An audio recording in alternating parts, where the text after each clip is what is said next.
Oo, tama ang nakikita ninyo. Babaeng nagbebenta ng katawan. Baboy na naglalaro sa kamay ng iba. Isang puta. Dahan-dahan niyang hinahaplos ang katawan ko at hinahawakan ng masiselan na bahagi nito. Magandang umaga, mga Kapinoy Real Stories. Ang sender ng liham natin ngayon ay nagmula kay Mara. Hindi niya tunay na pangalan. Tara at sundan natin ang kanyang madramang kwento, puno ng pag-ibig, sakripisyo at mga aral na siguradong tatatak sa ating puso. Maaga pa lang, abala na ako sa bukirin. Ang amihan ay marahang humahaplos sa aking balat, habang ang mga punong mangga sa gilid ng palayan ay tila nagbubulungan sa bawat ihip ng hangin. Habang naglalakad ako sa pagitan ng mga tanim, naamoy ko ang halimuyak ng lupa, sariwa, ngunit may bahid ng pangamba. Matagal nang hindi bumabagsak ang ulan. Bitak-bitak na ang lupa at kahit anong pag-aaruga namin ni tatay, tila ayaw nang sumibol ng palay tulad ng dati. Habang inaayos ko ang kanal para patubigan ang tanim, napansin kong halos wala ng tubig na dumadaloy. Tay, sabi ko, pilit nang ngumiti. Mukhang mas kaunti ang ani natin ngayon, ha? Ngumiti si tatay, ngunit baka sa mukha niya ang pag-aalala. Anak, ganyan talaga kapag tag-init na at walang ulan. Pero basta't magsipag tayo, kakayanin pa rin natin. Tumango ako kahit alam kong hindi na ganun kasimple. Ilang linggo na naming tinitiis ang hirap.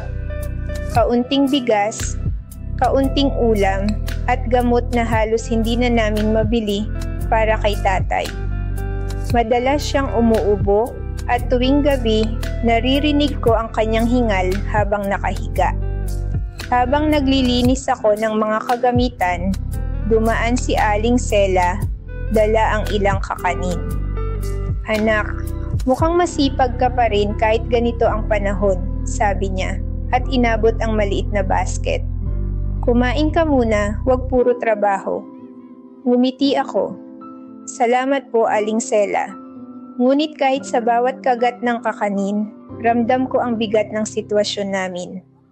Ang tahimik na pagkabalisa ni tatay, ang tuyong palayan at ang lumalalim naming utang sa botika. Kinagabihan, habang kumakain kami, bigla siyang napahinto. Anak, hirap akong huminga ngayon. Mahina niyang sabi, hawak ang dibdib. Mabilis kong inalalayan siya. Tay, dahan-dahan lang po. Nanginginig ang kamay ko habang pinupunasan ko ang pawis sa kanyang noo. Pagkatapos ng gabing iyon, mas lalo siyang nanghina. Hindi na niya kayang bumaba sa bukid. Ako na ang nag-aasikaso sa lahat. Sa palay, sa kalabaw, sa bahay. Pero kahit anong sipag ko, hindi sapat. Isang gabi, habang nakaupo kami sa may balkonahe, tahimik kong binuksan ang usapan. Tay, naisip ko pong pumunta sa Maynila, mahinahon kong sabi. Baka doon makahanap ako ng trabaho. Kahit katulong o tindera, basta may maipadala ako rito. Tahimik siyang napatingin sa akin. Sa ilalim ng liwanag ng buwan, kita ko ang pagod sa kanyang mga mata. Anak! Wika niya, mabagal ngunit buo. Alam kong mahirap ang desisyon mo, pero kung yan ang paraan para makaraos tayo, hindi kita pipigilan. Ingatan mo lang ang sarili mo ron. Hindi lahat ng tao sa lungsod ay mabuti. Tumango ako, pinipigilang umiyak. Opo, tay, pangako. Mag-iingat ako. At gagawin ko ang lahat para sa inyo. Kinabukasan, habang inaayos ko ang kalabaw at nililinis ang mga gamit sa bukid, ramdam ko ang bigat ng bawat hakbang. Pinagmamasdan ko ang paligid, ang mga punong mangga, ang palay na nanunuyo, at ang mga bundok na tila nakamasid sa akin. Huminga ako ng malalim. Kaya ko to, para kay tatay. Para sa pamilya, bulong ko sa sarili. Sa unang hakbang ko palabas ng baryo, ramdam ko ang malamig na hangin ng umaga. Ngunit sa puso ko, may apoy ng pag-asa. Maaaring mahirap ang daan patungong Maynila, ngunit iyon lang ang natitirang pag-asa namin. Para sa aming bukirin at para sa buhay ni tatay. Umaga na nang bumangon ako, dala ang bigat ng isip at katawan mula sa mga nangyari sa bukirin. Si tatay ay mahina pa rin, nakayuko sa kanyang upuan, dahan-dahang iniinom ang gamot na halos maubos na. Sa labas, ang mga tanim sa bakuran ay tila nananabik sa araw. Ngunit para sa akin, ang umagang ito ay puno ng pangamba at isang panibagong simula. Habang inaayos ko ang baul ng damit at ilang baong pagkain, naramdaman ko ang lamig ng hangin na dumarampi sa aking muka. Pinagmasdan ko si tatay. Tay, aalis na po ako. Ngumiti siya ng bahagya. Pilit itinatago ang lungkot sa kanyang mga mata. Anak, ingat ka ha. Lagi mong tandaan, kahit malayo ka nandito lang ako. Tumango ako, pinipigilang mangilid ang luha. Opo, tay. Pangako, babalik akong may dala. Paglabas ko ng bahay, sinalubong ako ng amoy ng lupa at palay. Isang amoy na kailanman ay hindi ko malilimutan. Naglakad ako patungo sa maliit na kalsada ng baryo, dala ang aking baul at isang pusong mabigat ngunit puno ng pag-asa. Habang naglalakad, napansin ko ang mga kapitbahay. May nagbubungkal ng lupa, may nag-aalaga ng mga hayop, at may mga batang naglalaro sa gilid ng daan. Anak, handa ka na ba sa Maynila? Tawag ni Aling Sela. Nakangiti ngunit bakas ang pag-aalala sa kanyang mukha. Opo tita, kailangan ko pong tumulong kay tatay. Sagot ko, nakayuko ngunit buo ang tinig sa determinasyon. Lumapit siya at marahang hinaplos ang aking balikat. Basta tandaan mo anak, huwag kang matakot humingi ng tulong kapag kailangan mo. Ngumiti ako, salamat po Aling Sela. Pagdating ko sa maliit na terminal ng baryo, ramdam ko ang panginginig ng tuhod ko.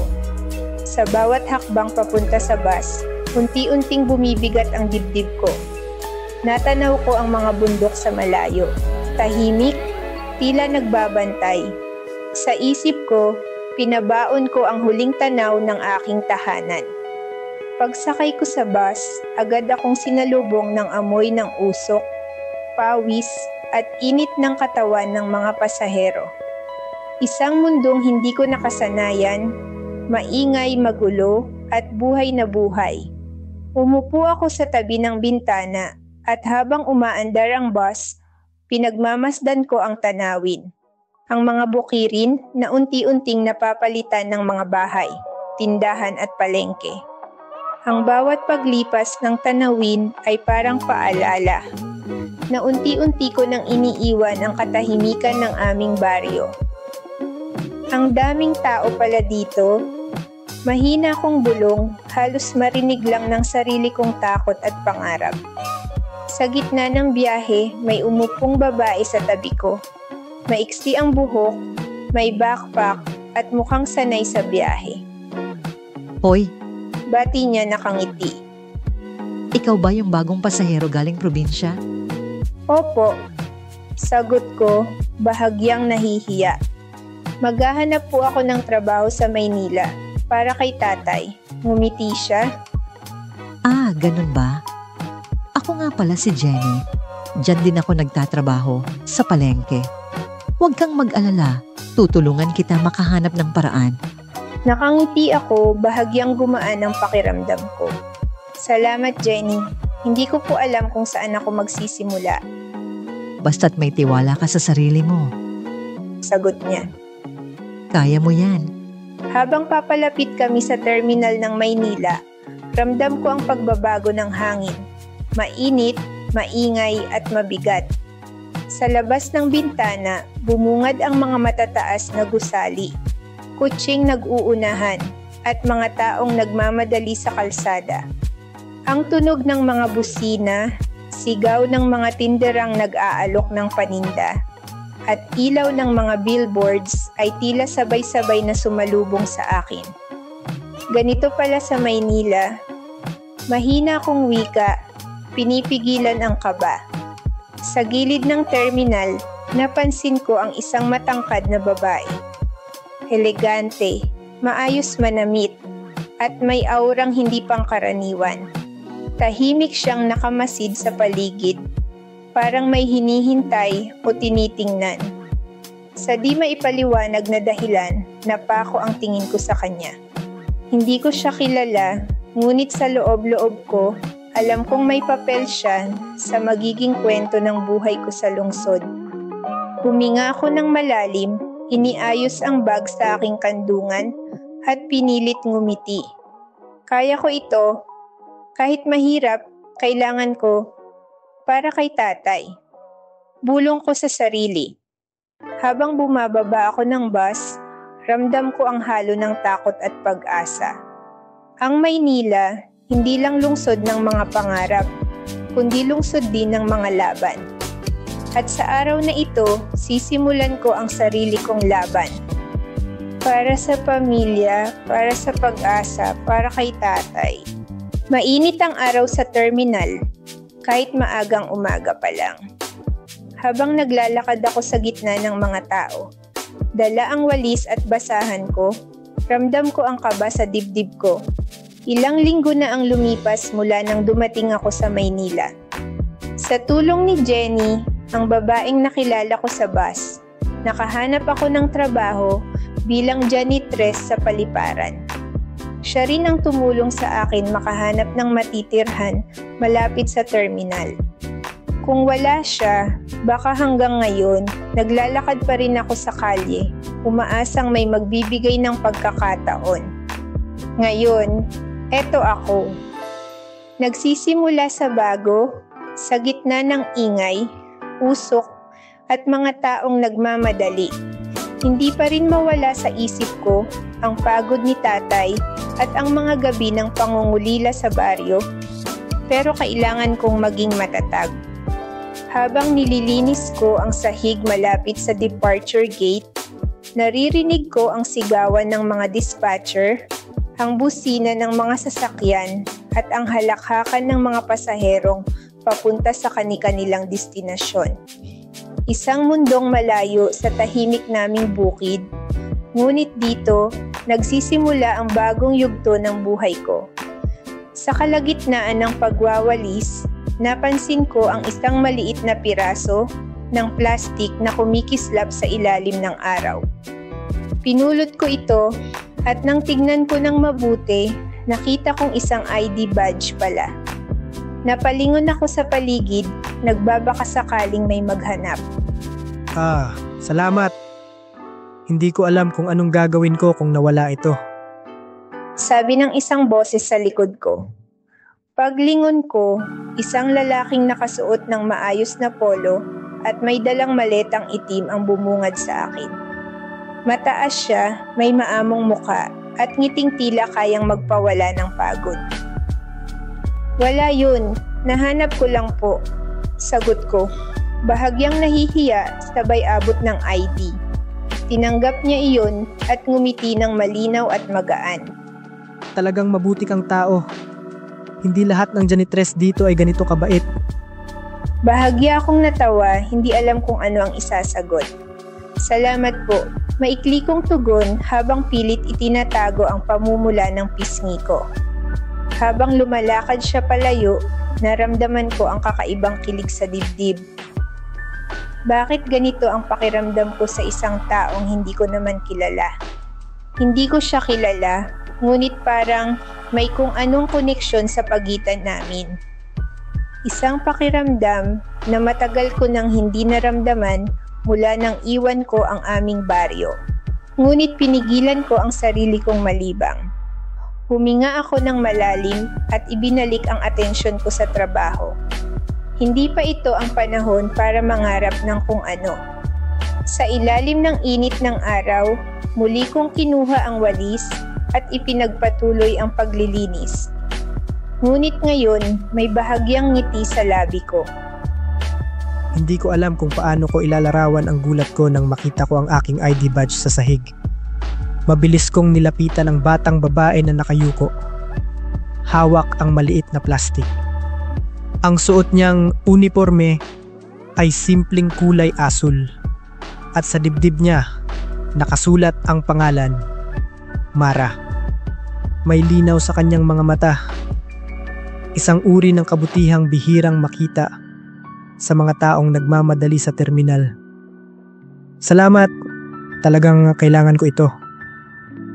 Sabi ko, habang tinatanggap ang ID mula sa kanya. Ngumiti siya ng mahinahon at sa sandaling iyon, parang tumahimik ang paligid. Ang ingay ng terminal, ang mga busina, sigawan at tawanan ay tila napalitan ng kakaibang katahimikan. Habang pinagmamasdan ko siya, napansin kong maingat siya sa bawat galaw. Kahit simpleng janitress lang, may disiplina at dangal sa paraan ng pagtatrabaho niya. Nakakaaliw tignan at may kung anong kapayapaan sa presensya niya. Mabuti kang tao, sabi ko muli, pinipigilang mapangiti ng labis. Hindi lahat dito sa airport ganito.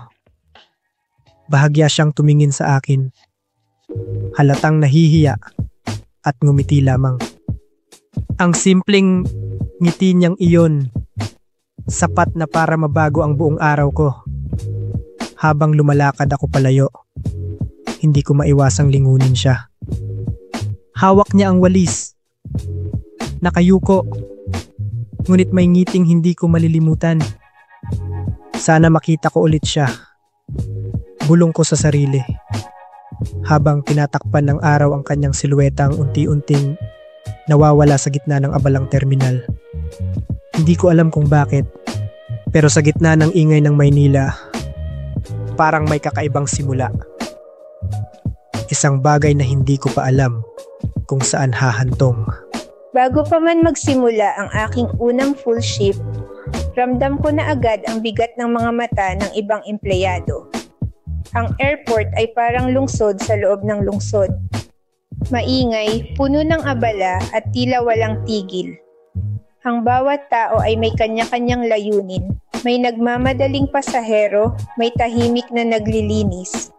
At may mga tulad ko, mga bagong salta na umaasang makahanap ng bagong simula. Habang inaayos ko ang mga basahan at naglilinis ng sahig sa terminal, napansin ko ang isang babae na tahimik na nakatingin sa akin mula sa kabilang aisle. Eleganteng manamit, may postura at may titig na parang sinusukat ang bawat galaw ko. Sino kaya siya? Parang kilala niya ako. Bulong ko sa sarili, pinilit kong huwag pansinin, mas mabuting ituon ang isip sa trabaho kaysa sa mga mata ng iba. Ilang minuto lang ang lumipas, may natapong tasa ng kape mula sa mesa ng isang pasahero. Agad akong lumapit, dala ang basahan at nilinis iyon bago pa kumalat ang mantsa. Ngunit sa gilid ng aking paningin, nahuli ko ang bahagyang ngiti ng babae. Isang ngiting hindi ko maipaliwanag kung pang-aasar o paghanga. May kakaibang pakiramdam ako. Parang hindi aksidente ang pagtapon ng tasa. Habang pinupunasan ko ang mesa, isang pamilyar na boses ang tumawag sa likod ko. Hoy Mara, huwag kang masyadong nai-intimidate sa mga mata niya. Kita mo, puro postura lang yan. Napangiti ako kahit may bahagyang kaba pa rin sa dibdib. Opo, subukan ko po. Tumawa si Jenny at muling naglakad pabalik sa kabilang gate. Kahit papaano, nakagaan ng loob na may kakampi ako rito. Habang nagpapatuloy ang trabaho, isang matandang lalaki ang pumasok sa terminal. Maayos ang pananamit, tahimik ngunit halatang may awtoridad. Tila kilala siya ng mga staff. Bahagyang yumuko ang ilan sa paggalang. Dumiretso siya sa counter kung saan naroon si Rafael. Ang pilotong minsan kong natulungan. Ramdam ko ang kakaibang aura ng matanda. Hindi lamang disiplina, kundi matinding obserbasyon. Magandang araw, Rafael. Kumusta ang shift mo? Ngumiti si Rafael, magalang at mahinahon. Magandang araw po, sir. Maayos naman po. Salamat sa pagtatanong. Sino kaya siya? Mukhang importante. Bulong ko sa sarili habang pinagmamasdan sila. Habang nag-uusap ang dalawa, napansin kong sumulyap sandali ang matanda sa direksyon ko. Hindi yun simpleng tingin. Para bang sinusuri niya ako, mabagal ngunit matalim. Nang matapos ang kanilang usapan, sumilip siya sa hawak niyang maliit na talaan at mahinang ngumiti. May kakaibang aura ang batang ito? Iba sa mga karaniwan dito. Hindi ko alam kung narinig ko lang o talaga niyang sinabi iyon, pero sa sandaling iyon, parang tumigil ang paligid. Ang ingay ng mga trolley, ang tawag sa loudspeaker, ang yabag ng mga pasahero. Lahat ay tila nawala sa pagitan ng aming mga titig. Hindi ko pa alam kung bakit, pero may pakiramdam akong may alam siya tungkol sa akin. Na ni ako mismo ay hindi pa natutuklasan. Hoy Mara, huwag ka masyadong ma-stress ha? Ang dami mo pang matututunan dito. Basta maging mabuti ka lang, makikilala ka rin nila. Ngumiti ako, pinipigilan ang bigat ng iniisip. Opo, Jenny, kailangan ko talagang maging maingat at matutong makibagay. Habang naglilinis ako ng terminal, hindi ko maiwasang mapatingin muli kay Rafael. Abala siya, seryoso, ngunit sa tuwing magtatagpo ang aming mga mata, may maikling ngiti na palaging nag-iiwan ng init sa dibdib ko. Sa kabila ng lahat ng abala, may simula ng pagkakaibigan. At marahil ng tiwala na unti-unting nabubuo. Ngunit sa kabilang dulo ng terminal, ang babaeng eleganteng nakamasid kanina ay naroon pa rin nakasandal sa pader. At may malamig na titig na hindi ko maipaliwanag. At sa di kalayuan, tahimik na nakamasid si Mang Villanueva. Tila sinusundan ng mata, hindi lamang ang operasyon ng paliparan, kundi pati ako. May laman sa kanyang tingin, isang misteryong hindi ko pa kayang basahin. At sa gitna ng ingay ng airport, isang bagay ang malinaw sa akin. Ang buhay ko ay hindi na babalik sa dati. Ang araw ay tila walang tigil sa airport. Mga announcements, gulong ng trolley, at yabag ng mga pasahero. Ngunit sa kabila ng ingay, nakahanap ako ng maliit na katahimikan sa janitor's break area kasama si Jenny. Hoy Mara, kumusta? Salamat sa pagbabalik mo ng ID ni Rafael kahapon. Ang galing mo sa ginawa mo. Hindi lahat ng baguhang janitress, ganito ka maingat. Napangiti ako at nakayuko. Salamat, Jenny. Medyo kinakabahan lang ako. Marami pa akong kailangang matutunan dito. Tawa si Jenny masigla. Huwag kang mag-alala. Madali lang yan. Basta maging alerto ka at huwag masyadong papaniwala sa mga mata ng ibang tao dito. Nakita mo ba yung babaeng kanina pa? Nakamasid sa terminal? Napangiti ako at bahagyang napawi ang kaba. Oo, nakikita ko siya pero hindi ko alam kung ano ang intensyon niya. Yan si Laura. Wika ni Jenny, may halong babala sa tono. Maganda siya, pero strict at medyo mahirap hawakan. Mag-ingat ka, Mara. Hindi lahat dito mabait at madalas may ginagawa siyang patibong o pagmamanipula sa mga bagong empleyado. Hindi nagtagal, dumating si Rafael, hawak ang tray ng kape at ilang dokumento. Napansin niya kaming dalawa sa break area at lumapit ng magalang. Hoy Mara, pwede ba akong umupo saglit? Salamat din kahapon sa pagbabalik ng ID ko. Magaling ang timing mo. Bahagyang nahihiya, nakayuko ako. Salamat po. Ginawa ko lang po ang tama. Ngumiti siya, malinaw ang tawa sa mata. Hindi lang yung tama, ang paraan mo. Pinakita mo na may puso ka sa ginagawa mo. Dapat marami pang ganito dito sa airport. Bahagyang namula ako at tinapik ang dulo ng map na hawak. Opo, pinipilit ko po. Sulyap si Jenny sa amin, parang may alam na biro. Uy, tingnan mo yung ngiti niya. Parang may something na. Bahagyang napabuntong hininga sa sarili, bulong ko. Anong sinasabi mo? Habang nag-uusap kami, napansin ko si Laura sa malayo, nakayuko at nakamasid sa akin mula sa office window. Ang mga mata niya ay malamig at tila sinusubaybayan ang bawat galaw ko. Ramdam ko agad ang tensyon. Hindi ko pa alam ang intensyon niya, pero alam kong kailangan kong maging alerto. Alam mo, Mara, kung kailangan mo ng tulong sa shift or kahit anong airport hacks, sabihin mo lang. Matagal na ako dito, kaya may alam ako sa tricks ng trabaho. Wika ni Rafael, may init ng concern sa boses. Nakatingin sa kanya, may halong saya at kaba. Opo, salamat po. Kailangan ko po talagang matutunan lahat para makatulong sa pamilya ko. Malumanay ang boses niya. Kung may problema ka, o kahit gusto mo lang makausap ang tao na pwedeng pagkatiwalaan mo, nandito lang ako. Bahagyang napatingin sa kanya, puso kumabog. Opo, salamat po Sir Rafael. Ibig sabihin po nito, hindi ako nag-iisa dito. Tumawa si Jenny ng bahagya. Uy, huwag ka nang mahihiya. Kitang-kita ko sa mukha mo.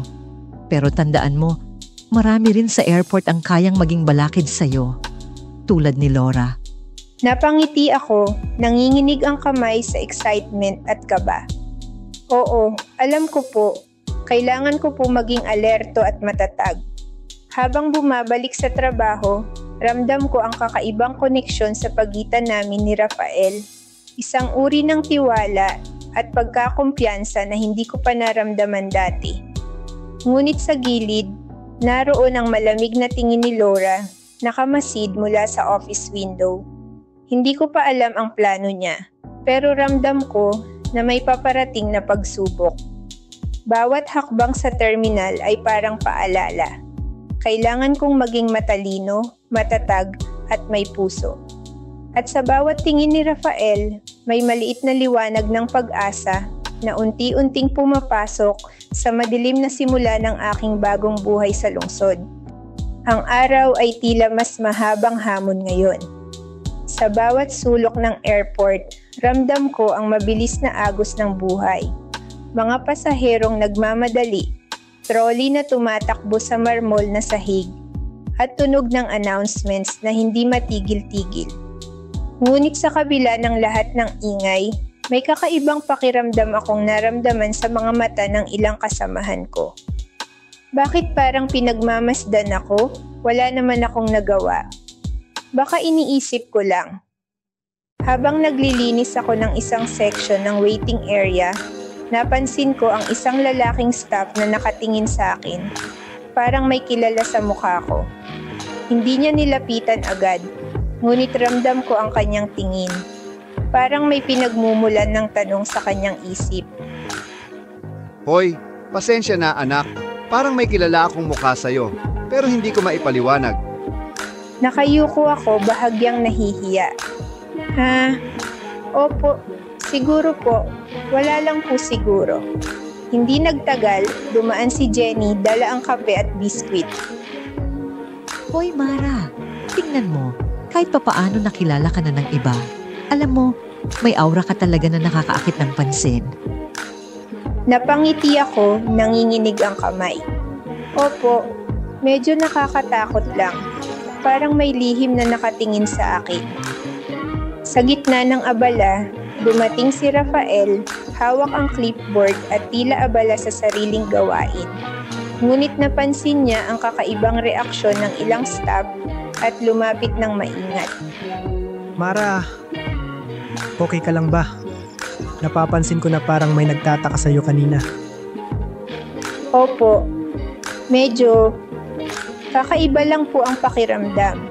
Parang may mga mata na sumusubaybay sa bawat galaw ko. Nakangiti siya, malumanay ang boses. Huwag kang mag-alala. Kung sino man ang nagtatanong o nag-o-observe, hindi ka nag-iisa. Lagi akong nandito para sumuporta.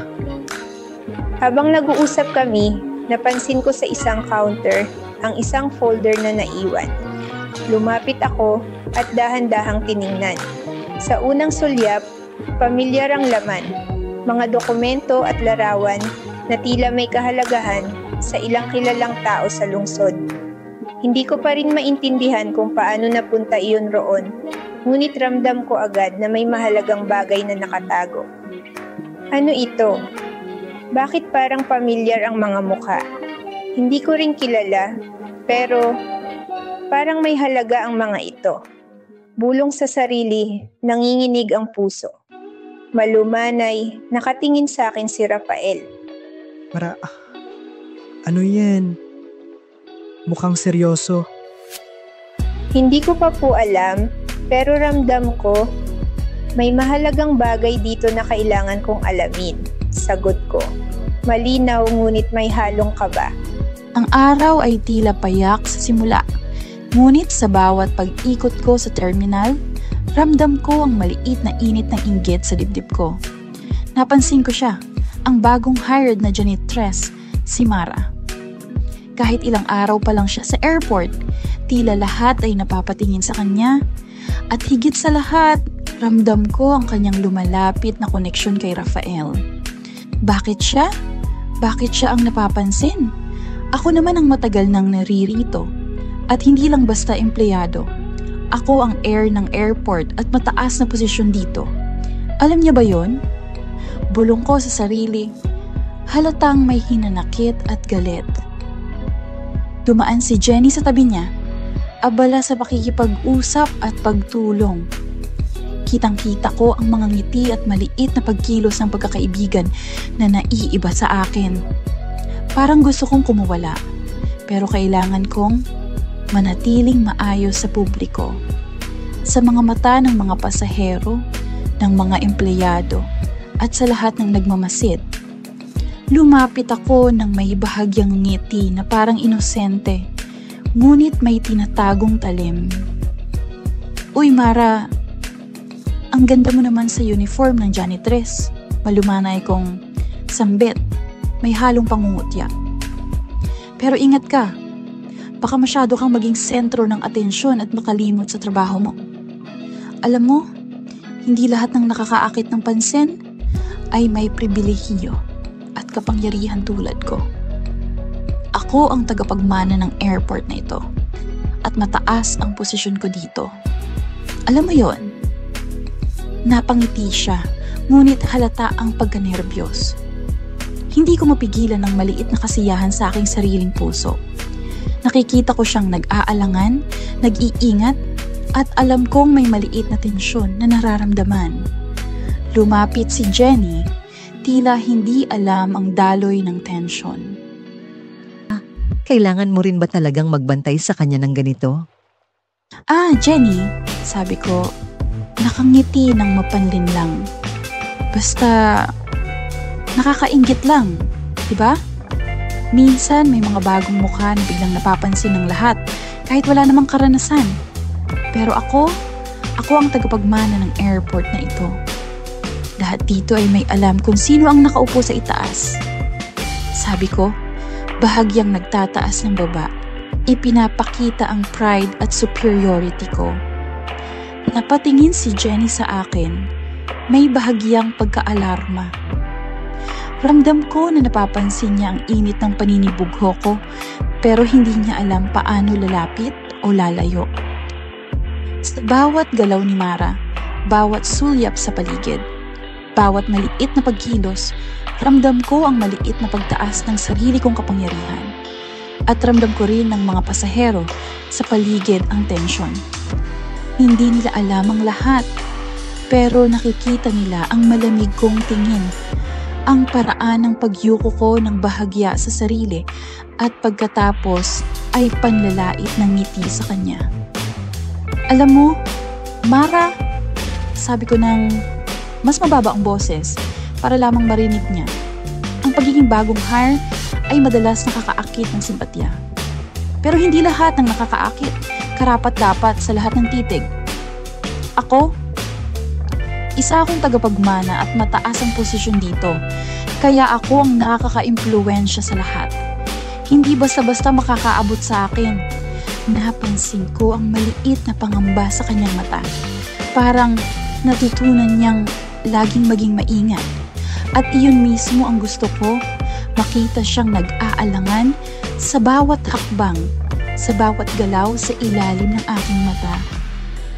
Habang umiikot sa terminal, pinagmamasdan ko rin si Jenny. Nakita ko ang pagkabahala sa kanya at may maliit akong katuwaan sa bawat maliit na reaksyon. Hindi ko siya sadyang saktan, ngunit gusto kong ipakita na may hierarchy sa mundo ng airport. At ngayon, ako ang nasa itaas. Bawat hakbang ni Mara ay binabantayan ko, bawat sulyap niya ay sinusuri, at bawat ngiti ay hinuhusgahan. Hindi ko kailangan magsalita ng marami. Ang intensyon ko, ang lamig ng mata, at ang maliit na panlalait na ngiti ay sapat na para iparamdam ang aking presensya at ang aking kapangyarihan sa paligid. Sa huli, habang naglalakad siya papalayo sa counter, alam kong nanatili sa kanya ang pakiramdam ng pagiging binabantayan. At sa mga mata ng airport audience, mga empleyado at pasahero, nakita nila ang isang batang babae na tila walang malay sa init ng inggit, panlalait at paninibugho na unti-unting bumabalot sa lugar. Ako si Laura, air ng airport. Mataas ang posisyon ko. At sa araw na ito, pinakita ko kung sino ang nasa itaas sa mundong ito. Ang araw ay tila walang katapusan.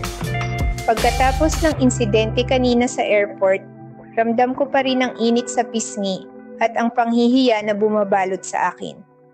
Halos gusto ko nang itago ang sarili ko sa loob ng banyo, ngunit alam kong hindi pwede. Hoy, Mara. Malumanay ang boses ni Rafael habang inaabot niya ang kamay para hawakan ang balikat ko. Okay ka lang ba? Halos nakita ko lahat kanina. Napatingin ako sa kanya, nanginginig pa rin ang mga labi. Opo, medyo hindi ko alam paano ko haharapin yung mga mata ni Laura. Hinaplos niya ang buhok ko, maingat ngunit puno ng init. Huwag kang mag-alala. Nandito lang ako. Hindi ka nag-iisa. Kung may nangyari kanina, hindi mo kailangan pakiramdam na ikaw lang ang may kasalanan. Napatingin ako sa kanya at sa simpleng haplos na iyon, parang unti-unti nang nawala ang kaba sa dibdib ko. Napapawi man ang tensyon, ramdam ko pa rin ang galit at selos ni Laura sa bawat kilos namin.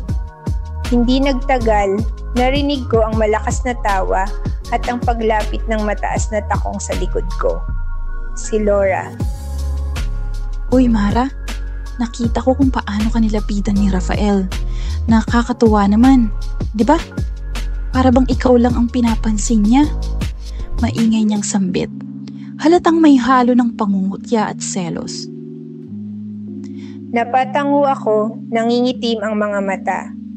Opo, hindi ko naman siya ginagambala. Ngumisi siya at ramdam ko ang init ng galit sa mga salita niya. Mara, siguradong mas maraming matututunan ka pa sa pagiging bagong hire. Pero, huwag kang magiging kampante. Alam mo, may mga taong kayang gawing mahina ka sa mga mata ng iba. Hindi ko alam kung ano ang ibig niyang sabihin hanggang sa 1 linggo ang nakalipas. Biglang yumuko siya, halatang may iniisip. Ay oo nga pala, Mara, may importanteng guest tayo na kailangan mong sunduin at puntahan sa guest's hotel. Ito ang room number niya. Ramdam ko agad ang kaba sa dibdib ko, Ngunit pilit kong pinanatili ang mahinahong tono. Opo, naiintindihan po, sagot ko, habang iniisip kung ano ang ibig niyang ipahiwatig sa akin sa tagong ngiti niya. Dumating ako sa isang maliit na hotel na ipinaschedule sa akin ni Laura. Ito ang accommodation mo para sa training.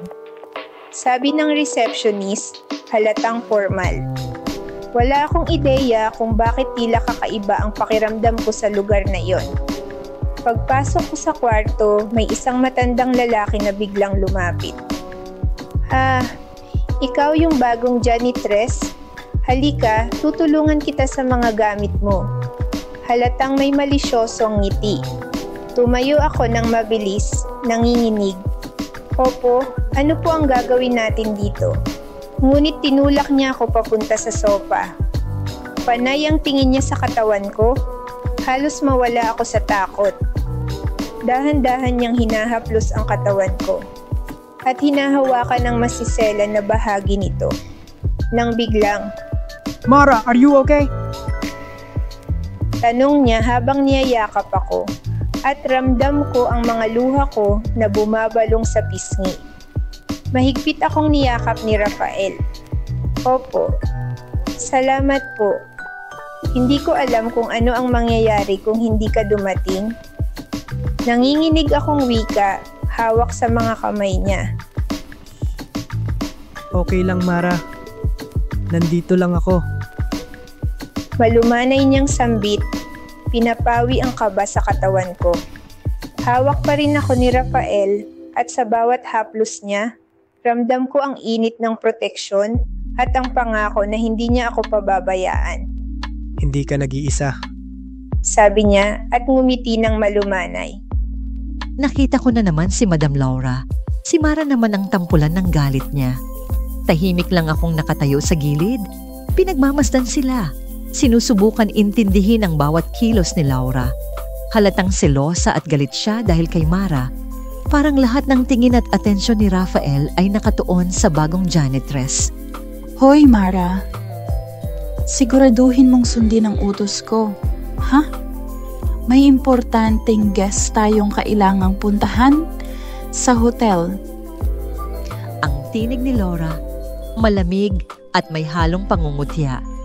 Hinawakan ni Mara ang maliit na card na ibinigay ni Laura at tahimik na umalis. Alam kong may masamang pakiramdam ako sa buong eksena, kaya't hindi ko sinunod ang pagbalik sa terminal. Masama ang kutob ko, kaya't sinundan ko siya. Lumabas ako sa airport, tahimik ang paligid. Ngunit nang makarating kami sa hotel, nakita ko ang eksenang hindi ko dapat nasaksihan. Ang matandang lalaki sa loob ng kwarto. Malisyoso ang tingin, halata sa kilos niya ang masamang intensyon. Bago pa nangyari ang lahat, tinawagan ko na si Sir Rafael dahil masama ang kutob ko dito. Nakita kong tinulak niya si Mara sa sofa, akmang hahalikan ito. Mabilis na tumakbo si Rafael. Agad niyang hinila si Mara palayo sa matandang lalaki. Mahigpit ang yakap sa kanya habang pinapawi ang takot at panginginig. Opo, salamat po. Hindi ko alam kung ano ang mangyayari kung hindi ka dumating. Nanginginig na wika ni Mara, hawak ang mga kamay ni Rafael. Habang tinitiyak ni Rafael na ligtas si Mara, sa labas ng kwarto, ramdam ko ang init ng galit ni Laura sa kanyang nakitang eksena. Malakas ang ngiti niya, halatang plano na ang lahat. Humanda ka, Mara. Pagsisisihan mo ito. Malamig na boses ni Laura habang siya'y nagtatago sa dilim ng hotel corridor. Tahimik akong nanatili sa tabi, hawak ang telepono, habang tinitiyak kong ligtas si Mara. Alam kong hindi pa rito nagtatapos ang gulo. Malinaw na plano ni Laura na pahinain siya sa bawat paraan. At ako ang magiging mata at tainga sa lahat ng mangyayari. Ang araw sa terminal ay tila nag-init ng husto. Ang bawat hakbang ko ay mabigat at ramdam ko ang titig ng lahat sa akin. Ngunit mas tumindi ang kaba nang makita ko si Laura, nakatayo sa gitna ng crowd, hawak ang remote at may nakangiting mapanghamak sa labi. Mara, akala mo ligtas ka rito? Lahat ng tao alam na ang sikreto mo. Hindi ko pa man maintindihan. Pinindot niya ang remote. Biglang lumiwanag ang malaking screen sa gitna ng terminal at doon lumabas ang video kahapon. Ako, halos mailap sa isang matandang lalaki sa loob ng hotel room. Halos mailap ang takot sa bawat kilos ko, nanginginig ang mga labi ko, at halata ang aking kaba habang sinusubukan kong itulak ang kamay niya. Ngumiti si Laura at sinimulang ipaliwanag sa buong terminal. Mga pasahero, staff, tingnan ninyo ito. Yan ang bagong janitress natin dito sa airport. Isa siyang bayarang babae. Oo, tama ang nakikita ninyo. Babaeng nagbebenta ng katawan sa mga foreigner para sa kanyang pera. At alam nyo ba, matagal na niya itong ginagawa. Kaya siguro, hindi nakapagtataka kung may dala-dala na siyang sakit, AIDS, iba pang STD. Lahat ng delikado at karumal-dumal. Baboy na naglalaro sa kamay ng iba. Isang puta na naglalako sa mga turista dito sa paliparan. Pinakita rin niya ang ilang kuha ng litrato sa screen. Malapitang shot ng aking mukha habang takot na takot. Hawak ng matandang lalaki ang aking kamay sa masiselang bahagi. Grabe, Mara. Iniisip mo ba ligtas ka? Lahat ng tao dito ngayon, nakikita nila kung sino ka talaga. Kahit ang mga staff, alam na ang sikreto mo. Ramdam ko ang mga tingin ng tao sa terminal. Mga mata na puno ng panghuhusga. Ang bawat ilong ng masamang tsismis ay parang karayom na tumutusok sa akin. Naglakad palapit si Rafael, ngunit bahagya lang ang kanyang proteksyon. Laura, tama na.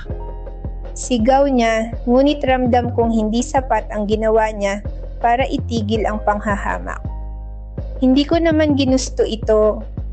Bulong ko sa sarili, halos umiiyak na. Hindi ko alam kung paano ko haharapin ito. Si Laura, nakatayo sa tabi ng screen, ngumisi ng malamig. Habang kumakalog ang puso ko at ang luha ay halos lumabas, napansin kong may isang lalaki na dahan-dahang lumapit sa gitna ng kaguluhan. Tahimik, pero halata ang awtoridad at dignidad sa kanyang kilos. Hindi ko na alam kung saan ako titingin. Ramdam ko pa rin ang hapdi ng palad ni Laura sa pisngi ko at ang mga matang nanonood sa amin ay parang mga kutsilyong nakatarak sa balat ko. Gusto ko nang tumakbo pero hindi ko na magawa hanggang sa biglang may dumating. Tahimik pero mabigat ang bawat hakbang ng lalaking nakaitim na suit. Ang tinig niya ay kalmado pero matalim. Enough! This airport will not tolerate public humiliation under my supervision. Parang sabay-sabay kaming natigilan. Lumingon si Laura, kita ang inis sa mukha. Laura Monteverde, hindi mo ba alam kung sino ako? Hindi ko kailangan malaman. Malamig na sagot ng lalaki. Ang kailangan kong malaman ay kung sino ang may kasalanan sa iskandalong ito. Napatingin ako kay Rafael. Halata sa mukha niya ang kaba at awa. Sir, mahinahon niyang sabi, I think we should clear Mara's name. May mga akusasyon pero walang pruweba. Humiling si Laura at tumawa ng mapanlait. Pruweba? Gusto mong dalhin sa ospital ang babaeng yan? Sige, para matapos na. Then let's do that. Sabi ng lalaki. If you truly believe what you're saying, the truth will prove you right. Doon ko lang narinig na tinawag siya ng isa sa mga staff. Sir Villanueva will prepare the vehicle. Villanueva. Ang apelidong iyon ay parang narinig ko na dati, pero sa takot at hiya, hindi ko na pinagtuunan ng pansin. Kinabukasan, dinala nila ako sa isang pribadong klinika. Tahimik, malamig, tanging tibok ng puso ko lang ang maririnig sa loob ng silid. Habang ini-injectan ako ng nurse, pinipigilan ko ang luha. Hindi ko alam kung saan ako kukuha ng lakas. Pero kung ito ang maglilinis ng pangalan ko, kakayanin ko. Habang nag-aasikaso ang mga nurse, lumapit si Mr. Villanueva sa doktor. Mahina pero malinaw ang boses niya. Gusto kong idagdag sa test, DNA profiling, confidential.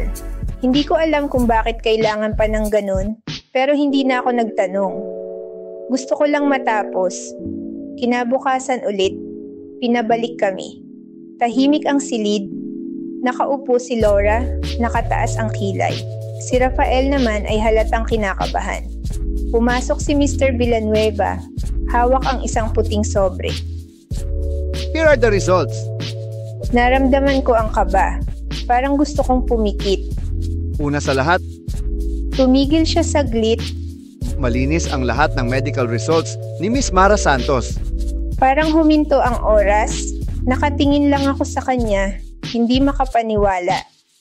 Si Laura, nagpilit tumawa. Imposible yan. Siguradong Tapusin mo muna akong magsalita, Miss Monteverde. Putol ni Mr. Villanueva, matigas ang tono. Binuksan niya pa ang isa pang papel. Ngunit may isa pang resultang hindi namin inaasahan. Ang DNA test. Tumigil ang paligid, lahat ng tao sa silid, nakatingin sa kanya. Miss Mara Santos, Aniya habang diretso sa mata ko. ayon sa resulta, ikaw ay may 79.9% DNA match sa pamilyang Villanueva. Ang pamilyang may-ari ng paliparang ito. Ang mga Monteverde ay pawang katulong lang natin sa pag-manage sa airport na ito. Namilog ang mga mata ko. Anong ibig niyong sabihin? Halos pabulong kong tanong. Lumapit siya sa akin, marahang inilapag ang papel sa mesa. Ibig sabihin, anak kita, Mara, matagal na kitang hinahanap.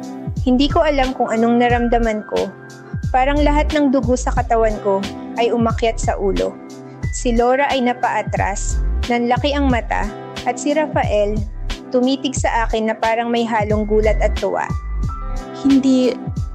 hindi totoo to. Bulong ni Laura, nanginginig ang tinig. Lumapit si Rafael at mahina niyang sabi, Hindi ako nagkamali sa paniniwala sa'yo. Hindi ko napigilan ang luha. Sa dami ng taong humusga, ngayon lang ako nakaramdam ng ganitong bigat. Hindi galit, kundi pagkalito. Si Mr. Villanueva ay tumingin kay Laura bago umalis. Bago ka magsalita ulit, Miss Laura, isipin mong anak siya ng may-ari ng kumpanyang pinaglilingkuran mo. At doon ako tuluyang naluha. Sa isang iglap, ang babaeng tinawag nilang walang halaga ay siya palang may-ari ng lugar na pinagtrabahuan niya. Ang mundo talaga, marunong lumingon. Hindi ako nagkamali sa paniniwala sa'yo. Hindi ko akalain na sa loob lang ng isang araw, magbabago ang lahat. Mula sa pagiging isang kasambahay na pinahiya sa harap ng publiko, ngayon ay anak pala ako ng may-ari ng paliparang iyon. Pero kahit ganun, hindi ko magawang magdiwang agad. Dahil habang ako ay tahimik na nagpapasalamat, si Laura naman ay unti-unting gumuho. Sa social media, kumalat ang video ng sampalan. Walang modo. Yung kasambahay pala, anak ng mayaman. Grabe si Laura, dapat siya ang makulong. Ang mga komento ay parang apoy, mabilis, masakit at walang awa. Nakatanggap ako ng mensahe mula kay Rafael. Mara, don't mind them. Truth is finally out. You don't have to hide anymore. Ngumiti ako ng bahagya. Salamat Rafael, kung hindi dahil sa'yo, baka hindi ko kinaya. Sumagot siya. Hindi mo kailangang magpasalamat. You deserve justice. Habang tumatagal, mas lalo kong nakikita kung gaano kabilis bumaligtad ang mundo. Si Laura, dating matapang at makapangyarihan, ngayon ay iniiwasan ng lahat. Tinanggal siya sa kumpanya at pati mga kasamahan niya ay lumayo. May mga nagsasabi ring umalis daw siya ng bansa. Hindi ko na alam kung totoo iyon, pero sa isip ko, sana matagpuan pa rin niya ang kapayapaan. Kahit papaano, hindi ko kayang magkimkim ng galit. Dahil kung may natutunan ako sa lahat ng ito, iyon ay ang galit walang naidudulot, kundi sugat na lalong lumalalim. Isang buwan ang lumipas. Tahimik ako ngayong nakaupo sa hardin ng isang malaking bahay sa Manila. Hindi ako makapaniwala na dito na ako nakatira. Hindi bilang kasambahay, kundi bilang anak. Lumabas mula sa pinto si Mr. Villanueva, si Papa. Hawak niya ang 2 tasa ng kape at ngumiti siya sa akin. Maagang nagising ang anak kong mahilig magtanim. Biro niya habang inabot sa akin ang tasa. Ngumiti ako. Hindi po ako sanay sa ganitong lugar pa. Ang daming halaman pero ang linis pa rin. Tumawa siya ng mahina. Masasanay ka rin, pero gusto ko yan, na hindi mo nakakalimutan kung saan ka galing. Napatingin ako sa langit. Minsan iniisip ko, bakit ngayon lang nangyari lahat to? Hinaplos niya ang ulo ko. Dahil may tamang panahon ang lahat, Mara. Kung hindi ka pinagdaanan sa hirap, baka hindi mo rin makikilala kung sino ka talaga. Tumulo ang luha ko, hindi dahil sa lungkot, kundi dahil sa saya. Ang yakap niya ay mainit, totoo, at puno ng pagmamahal na matagal kong hinanap. Kinagabihan, nag-message si Rafael. Kamusta ka, Miss Villanueva? May kasamang emoji ng ngiti. Napangiti ako. Still Mara to you. Salamat sa lahat, Rap. Sumagot siya. Sana balang araw, magkita tayo ulit. Hindi na bilang kasamahan, kundi bilang... Naputo lang chat, pero alam ko na ang kasunod. Tumingin ako sa labas ng bintana. Ang mga ilaw ng lungsod ay kumikislap, parang mga bituin na sumasayaw sa dilim. Sa wakas, payapa na ang puso ko. Ang dating kasambahay ngayon ay anak ng mayaman. Pero higit pa ron, isa na akong babae na natutong lumaban, magpatawad, at magmahal muli. At sa ilalim ng malamig na hangin ng gabi, bulong ko sa sarili ko. Salamat Diyos ko, sa wakas masaya na ako. At dito na nagtatapos ang kwento ng ating letter sender na si Mara mga Kapinoy Real Stories. Hulaan ang titulo ng ating kwento ngayon at may tsansa kang manalo ng GCash o loan. I-comment lang sa baba ang iyong sagot pagkatapos ng video. Sa buhay hindi natin alam kung kailan babaliktad ang mundo. Kaya huwag tayong manghusga sa panlabas na anyo dahil minsan ang taong hinamak natin, siya pala ang taong itinadhana para magturo sa atin ng tunay na halaga ng kababaang loob at pagpapatawad. Kung nagustuhan mo ang kwento, huwag kalimutang mag-like, mag-comment at mag-subscribe para sa iba pang mga kwentong totoo, makabuluhan at nakaka-inspire. Ito ang Pinoy Real Stories, kung saan ang bawat kwento ay kwento nating lahat.